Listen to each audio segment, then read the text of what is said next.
नमस्कार साथियों मेरा नाम विनय कुमार है और मैं सुनैना देवी कल्याण समिति चलाता हूँ। साथियों, आज हम 1984 का जो दंगा पीड़ित है उस मुद्दे पे बात करेंगे। मेरे साथ उस दंगा पीड़ित की जो पीड़िता है रंजीत कौर हैं, साथ में उनकी बेटी गुरविंदर कौर हैं। तो ये अपनी बातें रखेंगी। मैं आज आपको इन लोगों से मिलवाऊंगा और आपको बताऊंगा कि जो 1984 के जो घाव थे वो अभी तक भरे नहीं हैं।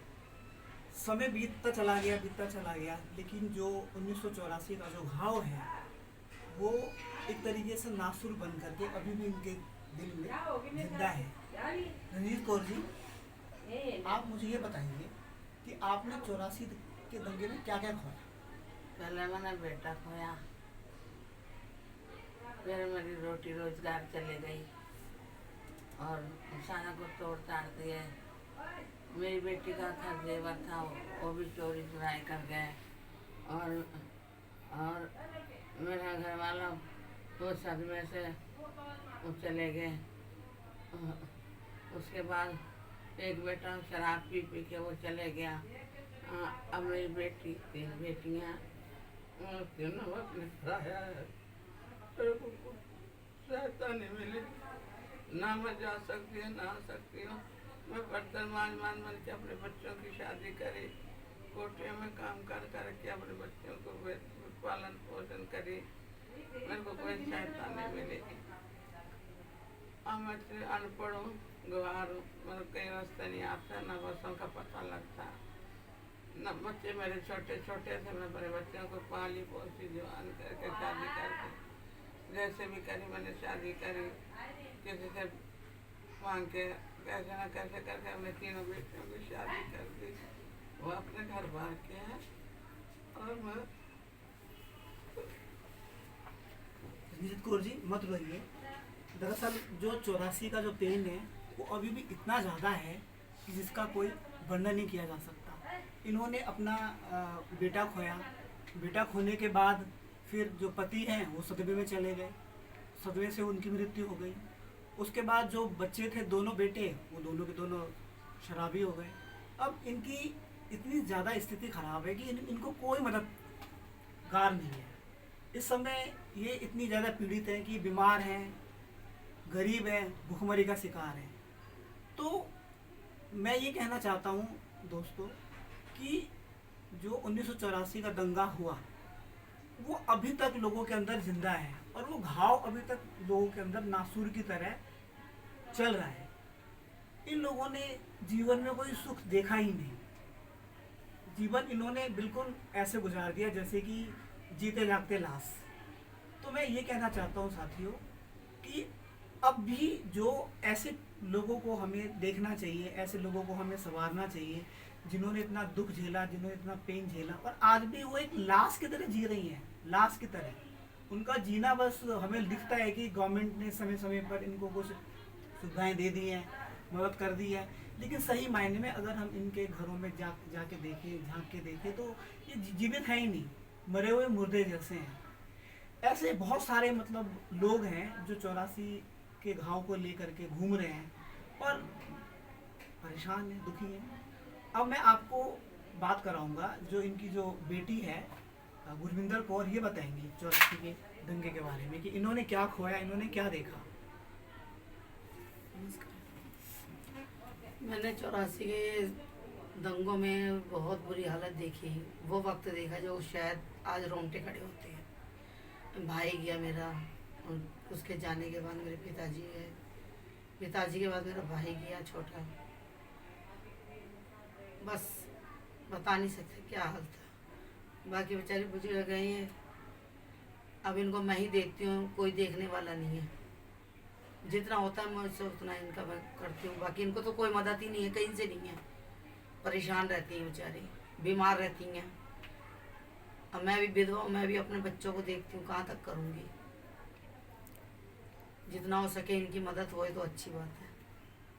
गुरविंदर कौर जी, आप मुझे बताइए कि आप इनको कब से संभाल रखा है आपने इन्हें? जब से मेरे पापा गए हैं, जब से ही मैं संभाल रही हूँ इनको।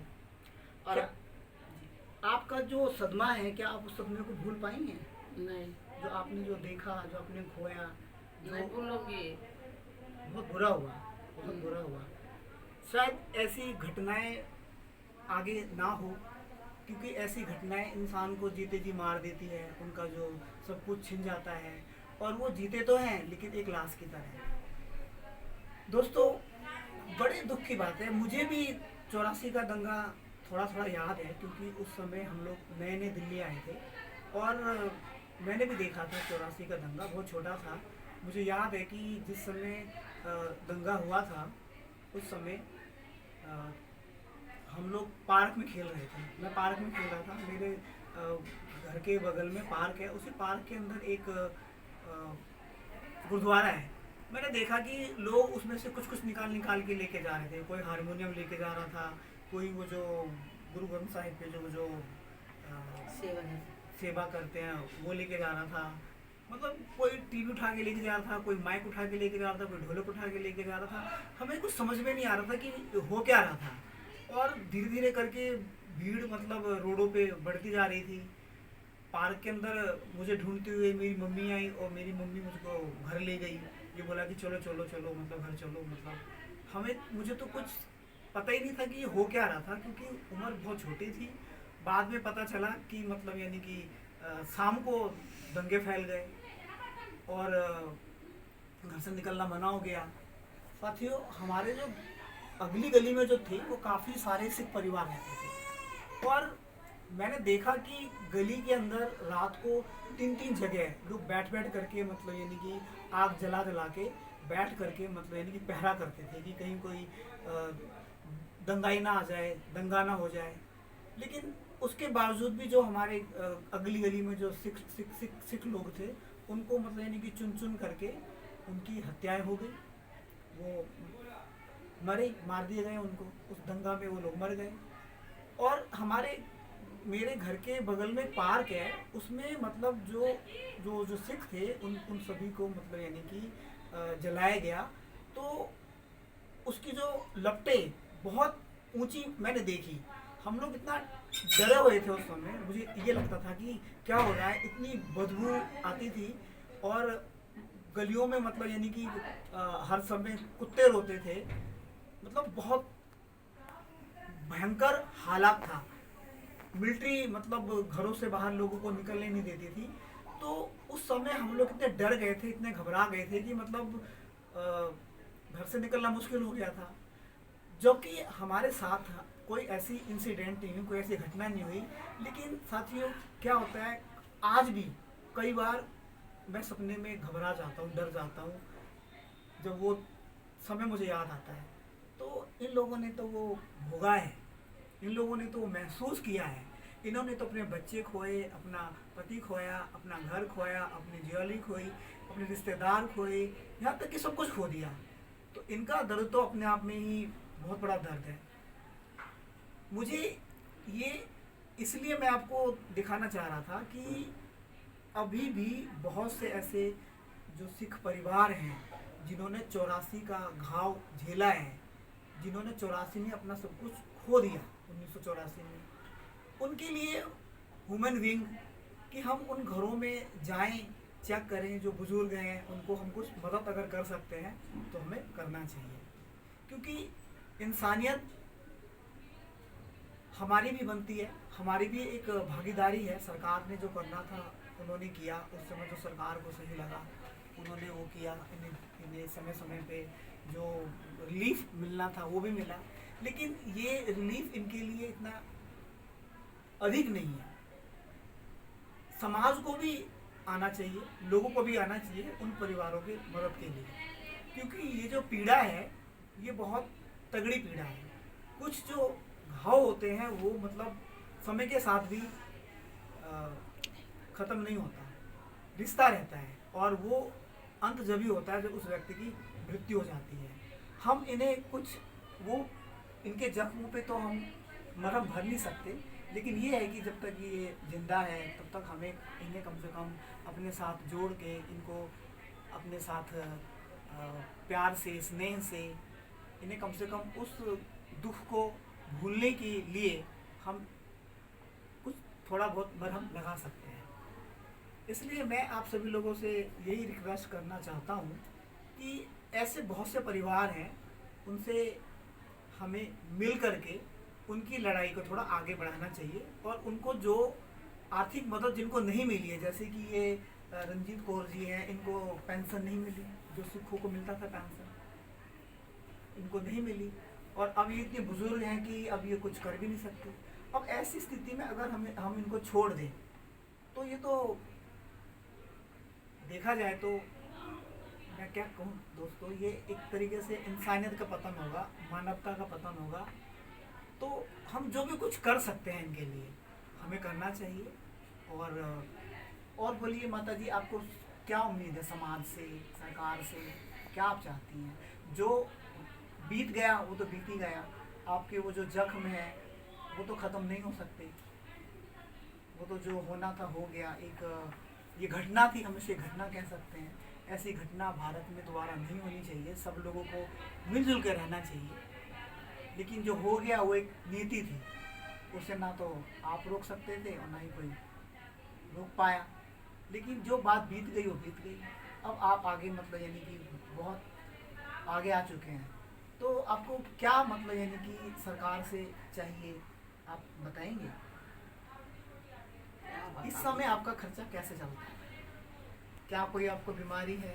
बीमार तो हूँ, सारे शरीर में एक्सीडेंट हो गया था, सोच के नीचे आके गिर गई, सारी तकलीफ है। हाँ, लड़की करती है जो थोड़ा बहुत ले आके दे देती है, वो दीदी ने 5-5 किलो अनाज दे देते हैं, वो ले आती हूँ। सब्जी नहीं होती है, गैस नहीं होती है, तो फिर मैं कैसे करूँ कैसे नहीं।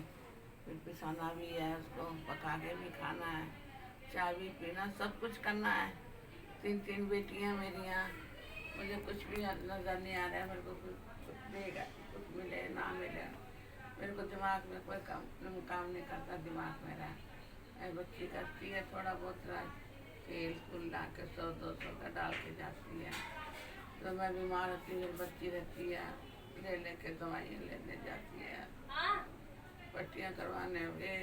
मैं कहती पैसे तो है नहीं, ये कोरोना लग गया, कहाँ से करेगी तू, रहने दे। मैं तुम्हारे जैसों से 200 ले आई, कोई 100 रुपये मांग के ले आती हूँ, कोई 50 मांग के ले आती हूँ, उससे मैं अपना चलाती हूँ। लड़की का भी काम मीडिया गेट पे काम करती है, वो भी बंद हो गया। लड़की लाचार है, उसका भी घर बार है नहीं, है ना, उसका भी पति खो गया, ख़त्म हो गया।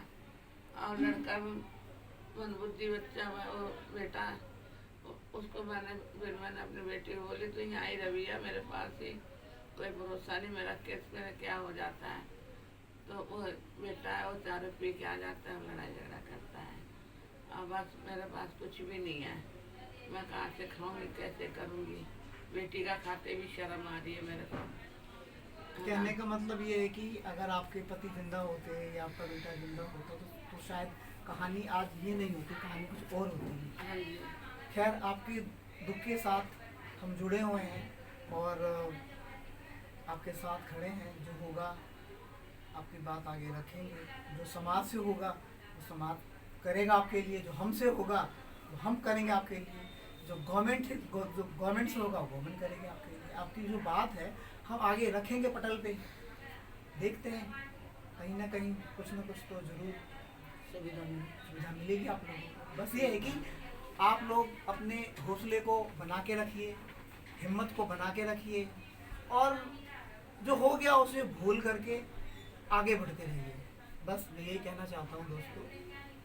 धन्यवाद।